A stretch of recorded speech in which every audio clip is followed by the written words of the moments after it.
Assalamualaikum teman-teman, apa kabar? Ketemu lagi dengan saya Putri. Semoga kalian selalu sehat walafiat, selalu dalam lindungan Allah, selalu diberikan kemudahan, keberkahan, keselamatan serta kebahagiaan. Amin. Yang masih tertimpa musibah mudah-mudahan segera eh, diberi solusi dan kebaikan. Amin amin ya rabbal alamin. Teman-teman, tadi pagi tuh saya kaget ya teman-teman, ditelepon sama Mbak Sri. Nah Mbak Sri ini dapat nomor saya katanya dari Pasuruan, Mas Pati atau Pasuruan gitu. Mbak Sri ini salah satu pedagang di Alas Ketonggo teman-teman, di Alas Ketonggo. Telepon bahasanya, ya Allah ini Mbak Sri yang dulu suka pakai celana pendek, terus kalau jalan cepet banget ya, yang di dalam alas ya, masih ingat sama saya enggak Mbak, gitu.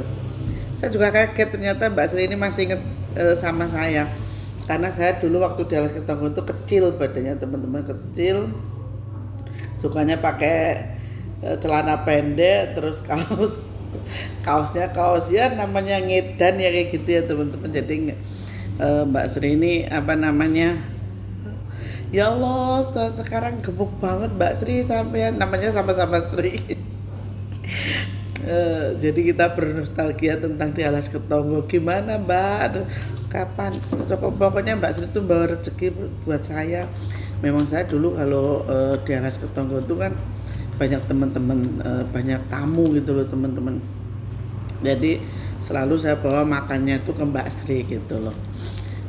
Sehat-sehat ya Mbak Sri ya. Sekarang saya juga sudah punya anak Mbak, satu cowok. Oke teman-teman, kali ini saya akan bercerita. Kemarin saya kan di Bogor kan ngobatin orang ceritanya. Jadi itu mbah-mbah itu umurnya sudah 113 tahun, 113 tahun, dan apa namanya, beliau ini sudah ibaratnya sudah tergantung sama anak istrinya. Jadi makan di situ, mohon maaf, buang air juga di situ, semua dilakukan di situ teman-teman. Yang bikin keluarganya jengkel ini, terkadang mbahnya ini ngomongnya kasar teman-teman. Jadi kasar, sudah diurus tapi ngomong kasar kan, yang jelas kan apa namanya, keluarganya jadi jengkel ya, jadi jengkel. Sudah banyak kiai yang didatangkan, banyak ustadz, banyak ya orang pintar yang didatangkan ya. Mohon maaf, saya tidak apa ya, menjelek-jelekkan enggak, tapi kebanyakan dari mereka itu memanfaatkan. Ada yang minta untuk nyembelih kambing, ada yang minta untuk sodako anak yatim piatu sebanyak 100 anak yatim piatu, tapi uangnya yang bawa si orang pinter ini, ustaznya ini teman-teman. Nah apa namanya, nah terus setelah itu apa namanya, datanglah saya ke situ. Si anaknya ini bilang gini, Mbak udah berapa banyak orang pintar yang saya suruh datang ke sini, tapi kebanyakan dari mereka itu manfaatin gitu. Yang terakhir ini malah bawa orang 7 terus makan minum di sini gitu. Terus saya bilang, ya semua orang itu kan beda-beda Mbak, mungkin mereka juga nanti ada hasilnya. Oh enggak ada hasilnya kok Mbak, malah kita habis banyak. Nah saya kan juga sama Mbak, saya nggak bisa menentukan saya berhasil atau tidak, saya kan nggak bisa gitu. Tapi kita percaya sama Mbak Sri gitu. Begitu saya masuk ke ruangnya ini, orangnya tidur teman-teman, udah pakai pampers mbaknya ini, udah pakai pampers. Terus nun saya mohon maaf, jadi ya namanya tidur di situ tuh baunya kan emang nggak enak ya. Terus saya obatin di situ teman-teman. Pas saya bilang ini masih nyambung, mbahnya ini diajak ngomong masih nyambung teman-teman. Dia bilang ke saya tuh gini, wah kamu loh tak tunggu katanya gitu, kamu loh tak tunggu nyeluk saya tuh pak kamu loh pak, tak tunggu loh pak. Oh kok nggak datang. Terus saya tuh sudah mau pulang. Terus saya kan bingung, Mbah saya ini perempuan, saya bilang gitu. Iya kamu perempuan tapi di dalammu itu laki-laki ya Pak ya, katanya gitu. Oh iya Mbah, katanya Mbah, mbahnya ikhlas enggak kalau mbahnya pulang, saya bilang gitu. Iya ikhlas, ikhlas kalau sama kamu ikhlas saya Pak diantar ke pulang ya Pak. Terus saya tanya nih, rumahnya di mana Mbah, saya bilang gitu. Rumah saya tuh di Cirebon. Nah setelah saya tanya rumahnya di Cirebon, terus saya lihat nih teman-teman, saya meditasi di situ tuh memang di satu Cirebon itu ada satu sendang, kayak makam, terus ada sendangnya tuh pohonnya tuh gede banget. Terus saya bilang gini, Mbah, rumahnya yang di sendang itu bukan yang di pohon. Iya kamu tuh udah tahu pakai nanya saya. Ya pokoknya bahasa itunya keluar lah. Terus saya bilang ya udah nanti saya antar pulang, tapi saya nggak nganter sampai sana ya Mbak, saya nganternya cuma depan pintu tuh. Oh nanti kalau kamu bisa nganter saya pulang, nanti saya sembelin sapi, kamu tak kasih sapi satu kayak gitu.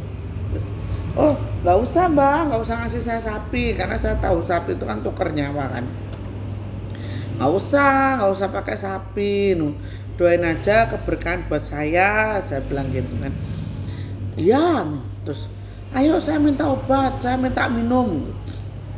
Saya kasihlah dia minum teman-teman, air putih tapi sudah saya doain. Lah itu anak saya itu masuk, putra itu masuk, sini Put, sini kamu sini. Putra itu masuk kan, dia keluar lagi. Itu mbahnya baunya apa Put? Oh. Dia jadi putra tuh kayak ngelihat gitu, terus dia keluar lagi. Putra tuh enggak mau keluar tuh. Akhirnya saya giniin, sudah saya kasih minum, saya ngobrol sama keluarganya. Ternyata tambahnya ini ada satu kodam dari pendamping. Jangan diituin mejanya, mama mau nonton dulu.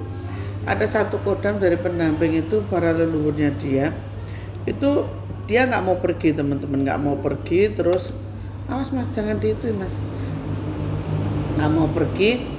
Terus dia gini, kodam pendampingnya ini ingin ikut anaknya. Nah dalam meditasi saya itu anaknya ada salah satu anak yang tinggi besar, terus ininya brewokan. Saya tanya, Bu, anaknya yang tinggi besar brewokan, mohon maaf agak gendut, perutnya buncit, yang mana? Kadang pakai kacamata, kadang enggak, saya bilang gitu. Kagetlah keluarganya itu teman-teman, keluarganya kaget. Mbak Sri kok bisa tahu itu emang anaknya ada itu? Kita panggilin ya panggil aja kalau bisa, mumpung saya masih di sini. Dipanggil lah itu orang teman-teman, panggil, datang, saya bilang gini, Mas, Pak, ini mbahnya ini ada satu kodam pendamping, cuman mbahnya ini nanti kalau pergi dia mau ikut sampean, gimana sampean itu mau nggak, saya bilang gitu kan teman-teman. Nah masnya ini mau ternyata. Oh ya enggak apa-apa, kalau memang saya diharuskan untuk menjaga keluarga saya, sejak keluarga saya mau gitu. Akhirnya di situ kita ritualin teman-teman. Ritual itu dari mbahnya ini saya lepas, dari kodam ini saya ikuti ke masnya gitu loh. Akhirnya setelah itu pas ritual saya akan pulang teman-teman, pamit pulang. Tahu nggak apa yang terjadi? Saya sampai detik ini masih merasa sakit badan saya. Jadi gini, sebelum si ini dia minta keluar dan minta antar pulang, dia udah bilang, saya minta gendong sama kamu. Ini putra, teman, ini nanti saya minta gendong sama kamu, saya minta diantar. Ya nanti saya gendong sampai di belakang pintu, saya bilang gitu, depan pintu. Akhirnya ya Put, mbahnya udah nggak bisa apa-apa ya Put itu Put. Jadi udah nggak bisa ngapa-ngapain banyak. Akhirnya saya pulang teman-teman. Sampai sekarang pun saya berasa sakit, masih kayak jarum gitu loh orang Jawa. Nah kemarin siang saya kan perjalanan pulang naik bis. Itu ada satu orang kepercayaannya telepon saya, katanya mbahnya itu sudah mulai lemes dan mohon maaf, kalong gitu loh teman-teman, kalong itu. Saya bilang, oh tuh berarti sudah deket mas, jangan ditinggal kemana-mana. Mungkin kalau nggak pagi sore, kalau nggak deketi wetonnya baik ini, jangan ditinggal ya, saya bilang gitu kan teman-teman. Karena orang tua yang begitu tuh biasanya kalau udah kalong nggak boleh begitu, jelek. Nggak kalong itu biasanya cepet teman-teman. Nah dari kejadian ini saya berpikir bahwasanya kita bolehlah waktu muda itu masang susuk, masang segala macam itu bolehlah. Cuman kita kan nggak tahu hari nas itu kan nggak tahu, makanya sebisa mungkin kalau waktu muda itu nggak usah pasang-pasang begituan. Kenapa? Karena nggak ada manfaatnya teman-teman, nggak ada manfaatnya. Ya mungkin waktu itu ada manfaatnya, cuman kan kita mintanya sama jin yang itu, ya kan. Makanya teman-teman, kalau bisa janganlah, kita percaya saja sama Gusti Allah gitu ya teman-teman. Hanya itu yang bisa saya sampaikan, intinya kita jangan mengabdikan diri kita untuk jin gitu ya teman-teman. Karena kalau kita bersekutu ya akhirnya kita sendiri yang akan repot ketika mau meninggal, ya kayak mbahnya ini, mati enggak, hidup enggak gitu teman-teman. Putra kamu tadi mau ditarik hantu, hantunya apa? Sini cerita. Nggak mau, kakinya mau ditarik hantu, berasa. Dia tadi cerita waktu main di sungai kakinya kayak ditarik gitu, tarik sama hantu. Terus hantunya takut. Sini, hantunya takut. Sini, biar hantunya nggak apa. Terus ada mbahnya, karena tahu putra ada mbahnya. Oh katanya hantunya takut karena tahu putra ada mbahnya.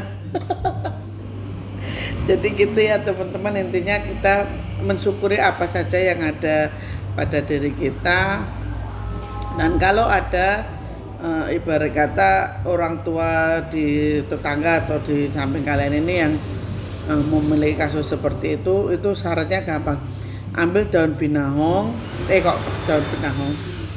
daun delingo, daun delingo dibebek, terus kasih air comberan, terus diburehke di seluruh badannya. Insya Allah itu nanti akan menghilangkan cekelan macam apapun, itu akan sirna oleh itu teman-teman. Jadi intinya untuk teman-teman percayalah bahwasanya Allah itu akan selalu membantu, Allah itu akan selalu memberikan jalan. Jadi yang lagi susah jangan takut, bagi yang belum berhasil dalam usahanya juga jangan takut, karena siapa tahu di perjalanan kalian ini yang belum ada hasilnya ini, mudah-mudahan kedepannya akan menjadikan kalian itu orang yang sukses, orang yang kaya, orang yang bermanfaat gitu ya teman-teman.